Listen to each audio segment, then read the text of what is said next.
दोस्तों हमारा camera close हो गया था क्योंकि गर्मी की वजह से पावर ऑफ हो गया था। हम बात कर रहे थे कि अब जस्टिस मिलने वाला था किसको, डेविड बेल्फोर को। अच्छा, आपको एक मज़ेदार बात बताना भूल गए हैं कि डेविड बेल्फोर के चचा उससे गुस्से क्यों होते हैं। उसकी वजह यह है कि जब डेविड बेल्फोर आता है हाउस ऑफ शाज में तो उसके चचा उससे पूछते हैं कि वालिद, तो वो कहता है मेरा वालिद फौत हो गया। तो वो एक जुमला अदा करता है कि हाँ तुम्हारी वालदा बहुत खूबसूरत थी। तो उससे मुराद ये होता है कि उसकी जो वालिद और वालदा हैं वो यहाँ से भाग के चले गए थे।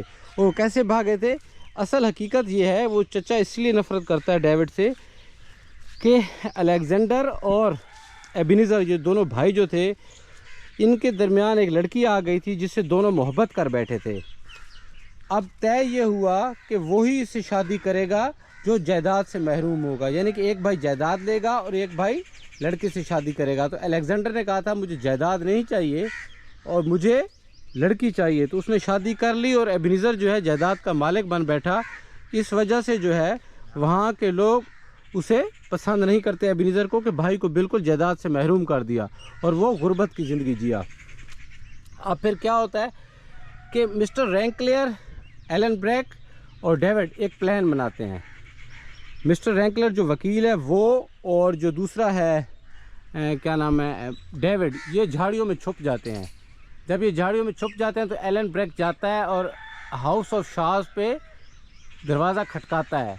एबेनेज़र बाहर आता है तो एबेनेज़र को बताता है कि तुम्हारा जो भतीजा है वो जिस कश्ती पे जा रहा था कॉन्वेंट पे, उसको हादसा पेश आ गया है और वो अब मेरे भाई के कब्ज़े में है, मेरे दोस्त के कब्ज़े में है। तो अगर तुम हमें इतनी पेमेंट दोगे तो हम उसको छोड़ देंगे। तो वो कहता है मैं तुम्हें टक्का भी नहीं देने लगा। तो वो फिर कहता है कि मैं इसको मार दूंगा अगर तुमने पेमेंट ना दी तो। फिर भी वो रिस्पांस नहीं देता। तो वो कहता है तो इस तरह करो, तुम इतनी पेमेंट दे दो, हम उसको अपने कब्ज़े में ही रखेंगे। इस पर वो राज़ी हो जाता है। तो फिर वो उससे पूछता है, एलन ब्रैक जो है वो उससे पूछता है कि तुमने कैप्टन हुसैन को कितनी पेमेंट दी थी कि तुम्हारे भतीजे को नॉर्थ अमेरिका में बतौर ग़ुलाम भेज दे, जाके बेच दे। तो वो वहाँ एतराफ़ कर लेता है, हाँ मैंने इतनी रकम दी थी।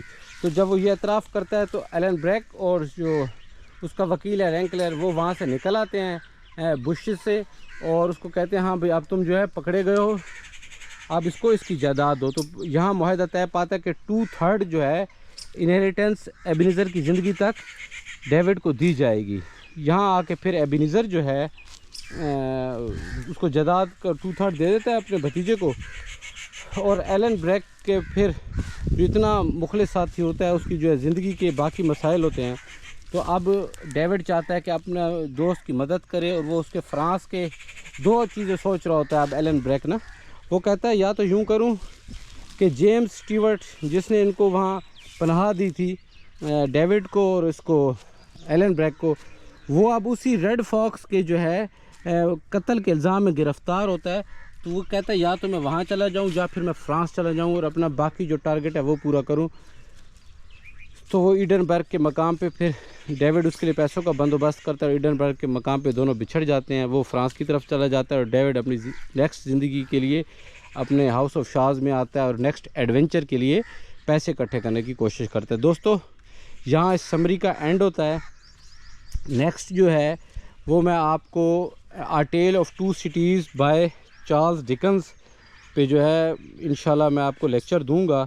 और उसके बाद भी इस तरह ये the fisherman and the soul, a tale of 2 cities, मैं तो उसको आ टेल ऑफ 2 सिटीज़ नहीं कहता बल्कि आ टेल ऑफ 2 लव कहता हूँ, सिडनी कार्टन और चार्ल्स डार्ने के दरमियान। जिस तरह इसमें मोहब्बत है लेकिन वो बहुत शानदार है।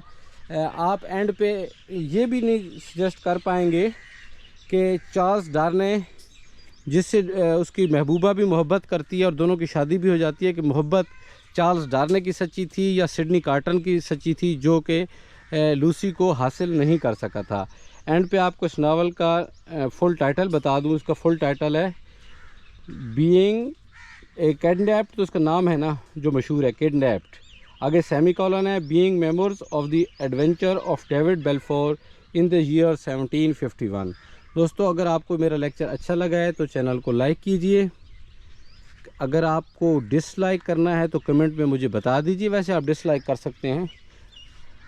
آپ نے اگر اپنی کوئی اوپینین دینی ہے اس چینل کو بہتر کرنے کے لیے تو کمنٹ باکس میں مجھے ضرور بتائیے گا۔ اور اگر آپ کو ویڈیو اچھی لگی ہے اور آپ کو اچھے سے اس ناول کی سمری سمجھ آ گئی ہے اور آپ چاہتے ہیں دوسروں تک یہ ناول پہنچے تو علم پھیلانا صدقہ جاریہ ہے، تو اس ویڈیو کو شیئر کیجئے۔ نیکسٹ ولاگ تک کے لیے مجھے اجازت دیں گے۔ اللہ نگہبان۔